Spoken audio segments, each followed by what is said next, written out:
सरकार की, नए चेहरों की और उनके साथ जुड़ते लोगों की।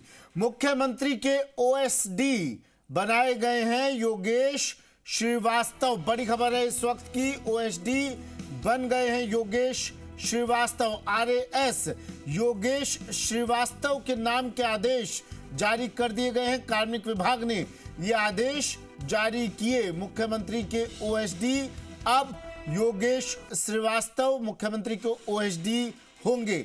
आरएएस योगेश श्रीवास्तव के नाम के आदेश कार्मिक विभाग ने जारी कर दिए हैं। बड़ी खबर टीवी स्क्रीन पर, ये वो आदेश की प्रतिलिपि, आदेश की कॉपी जो कार्मिक विभाग ने जारी किए हैं। योगेश श्रीवास्तव आरएएस और इनके नाम पर मुहर लगाई, इनके नाम का आदेश जारी किया कार्मिक विभाग ने। मुख्यमंत्री के ओएसडी अब योगेश श्रीवास्तव। दीपक गोयल मेरे सहयोगी हमारे साथ फोन लाइन पर जुड़ गए हैं। दीपक, एक एक कर पहले मुख्यमंत्री, उप मुख्यमंत्री और अब एक एक कर ब्यूरोक्रेसी, मुख्यमंत्री के साथ के लोग, अहम जिम्मेदारी जो संभालने जा रहे हैं, उनके नामों का ऐलान हो रहा है। योगेश श्रीवास्तव का सबसे पहला नाम, इनका बैकग्राउंड बताइए थोड़ा।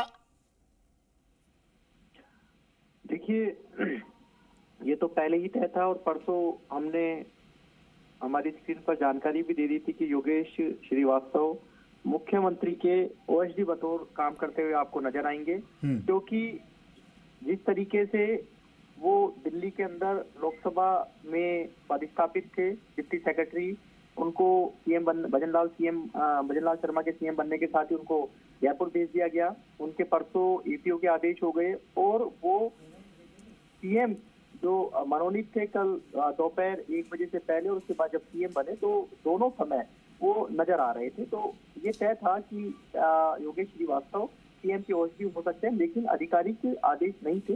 लेकिन अब आधिकारिक आदेश भी आ गए हैं और विशेष अधिकारी यानी कि ओएसडी उनको नियुक्त किया गया है बतौर सीएम, यानी कि भजनलाल शर्मा के ओएसडी बतौर वो काम करेंगे। देखिए, उनका भले ही फील्ड का ज्यादा अनुभव नहीं हो, लेकिन इतना जरूर है कि योगेश श्रीवास्तव लोकसभा के अंदर एज ए डिप्टी सेक्रेटरी काम कर चुके हैं। डिप्टी सेक्रेटरी के साथ में योगेश श्रीवास्तव पहले गवर्नर हाउस में डिप्टी सेक्रेटरी रह चुके हैं। 2019 से और 2022 तक उन्होंने गवर्नर हाउस जयपुर के अंदर, राजस्थान के अंदर बतौर डिप्टी सेक्रेटरी काम किया। उसके बाद वो दिल्ली चले गए और दिल्ली में वो यानी कि उनको 14/12/2023 तक वो रहे और फिर उनको एपीओ कर दिया गया और एपीओ होने के साथ में आदेशों की प्रतीक्षा में उनको रखा गया। लेकिन इतना जरूर है कि वो आदेशों की प्रतीक्षा में सीएम के पीछे खड़े हुए नजर आए और उनको एक अहम जिम्मेदारी यहाँ पर दे दी गई है जी। उससे पहले गहलोत सरकार के अंदर वो रमेश चंद मीणा जो food and civil supply minister थे, उनके ऐसे बतौर उन्होंने काम किया, यानी कि वो कांग्रेस गवर्नमेंट में भी जो कैबिनेट मंत्री थे रमेश चंद मीणा, उनके यहाँ भी वो काम रहे। उसके अलावा वो डिप्टी सेक्रेटरी होम में भी रहे कुछ दिनों तक, ओएसडी एलए रिको में भी रहे, private secretary chairman Rajasthan live stock development board में भी वो रहे।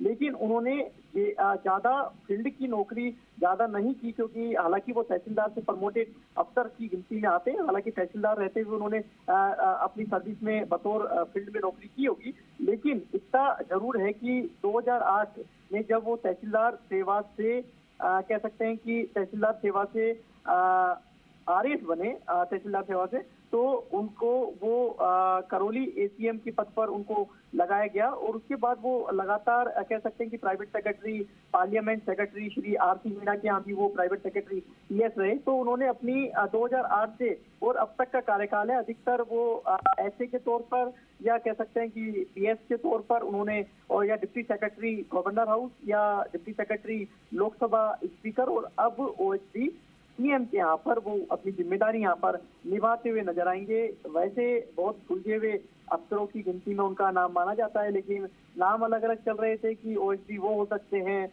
अलग अलग नाम चले और सोशल मीडिया पे भी खूब वायरल हुआ, जैसे भजनलाल शर्मा बने कि ये ओएसडी हो सकते हैं। लेकिन परसों यानी कि हमने 14 तारीख को बता दिया था कि बतौर सीएम के ओएसडी योगेश श्रीवास्तव जिम्मेदारी संभालेंगे। शिवचरण शर्मा का नाम भी इसमें काफी आगे चल रहा था। देखिए बिल्कुल, योगेश श्रीवास्तव जैसे ही सीएम की घोषणा हुई वो जयपुर पहुंच चुके थे, दिल्ली से जयपुर, और उन तमाम नामों को दरकिनार करते हुए इस नाम पर मुहर लगाना, यानी उनके अनुभव को देखते हुए, कार्यशैली को देखते हुए ये प्राथमिकता दी गई होगी। देखिए, आप इस पर और भी कई समीकरण हैं।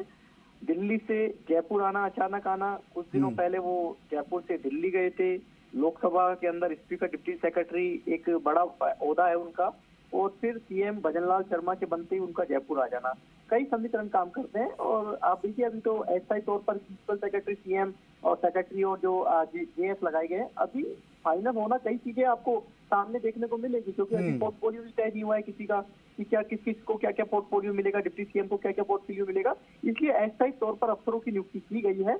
अभी सीएम टू पीएस कौन रहता है, ये एक बड़ी बात है। स्थायी तौर पर अस्थायी आदेश है, जो कल 3 जो आदेश निकले, जो सीएम बनने के साथ ही जो पहला आदेश निकला था, वो अस्थायी तौर पर 3 अफसरों को सीएमओ के अंदर लगाया गया था। हालांकि जो गहलोत सरकार के अंदर जो गहलोत टीम थी, जिसमें कुलदीप राठौर के जो प्रिंसिपल सेक्रेटरी थे, गौरव गोयल, आरती रोगा, राजन विशाल, तमाम जो आरएस लगे हुए थे, उनको अभी एसीओ नहीं किया गया, ना तो उनको पोस्टिंग की नहीं दी गई है, लेकिन फिर भी अस्थायी तौर पर सीएम लगा दिया गया है, सेक्रेटरी लगा दिए गए। तो एक कंफ्यूजन की स्थिति अभी सीएमओ के अंदर चल रही है, क्योंकि कुलदीप राठौर भी बतौर सीएम पीएस कर रहे हैं, अस्थायी तौर पर टी रविकांत को भी लगा दिया गया है। इसी तरीके से आरती डोगरा और गौरव गोयल भी सीएम सेक्रेटरी के तौर पर काम कर रहे हैं, और उधर से सेक्रेटरी आनंदी को भी लगा दिया गया है। लेकिन इतना जरूर है कि ये जो आदेश निकला है, ये स्थायी निकला है, यानी कि विशेष ओएसडी उनको नियुक्त कर दिया गया है कि अब तक जो गहलोत सरकार के अंदर, अब देवराम का नाम था, आप देखते थे बतौर वो करते थे देवराम सैनी, लेकिन अब भाजपा सरकार में भजनलाल के साथ में आपको पीछे जो खड़े हुए नजर आएंगे, उनका जो कामकाज देखते हुए ओएसडी के बतौर जो काम देखेंगे, वो योगेश श्रीवास्तव देखते हुए आपको नजर आएंगे। वो 2022 के अंदर वो भले ही दिल्ली चल गए हों, वापस लौट गए हों, और वापस लौटने के साथ ही ये तय हो गया था कि शायद उनके नाम पर मोहर लग सकती है ओएसडी के नाम पर, क्योंकि वो जिस तरीके से आपने तस्वीरों में विजुअल्स या फोटो जो आता है, कल प्रेस कॉन्फ्रेंस में जो उनको देखा गया सीएमओ के अंदर, तो वो चर्चा शुरू हो गई थी, और ब्यूरोक्रेसी में ये तय माना जाता, भले ही नाम अलग अलग चल रहे थे, कई लॉबिंग भी चलती है, सीएम जैसे ही सरकार बदलती है तो कई अधिकारी ऐसे होते हैं जो अपने अपने जगहों पर लगना चाहते हैं, लेकिन योगेश श्रीवास्तव का दिल्ली से जयपुर आना, ये तय हो गया था कि योगेश श्रीवास्तव को एक बड़ी जिम्मेदारी मिल सकती है। बिल्कुल, और वो जिम्मेदारी मिल गई है। जयपुर आते ही ये बड़ी जिम्मेदारी, officer on special duty Yogesh Shrivastava मुख्यमंत्री के ओएसडी। बड़ी खबर, शुक्रिया तमाम जानकारी के लिए।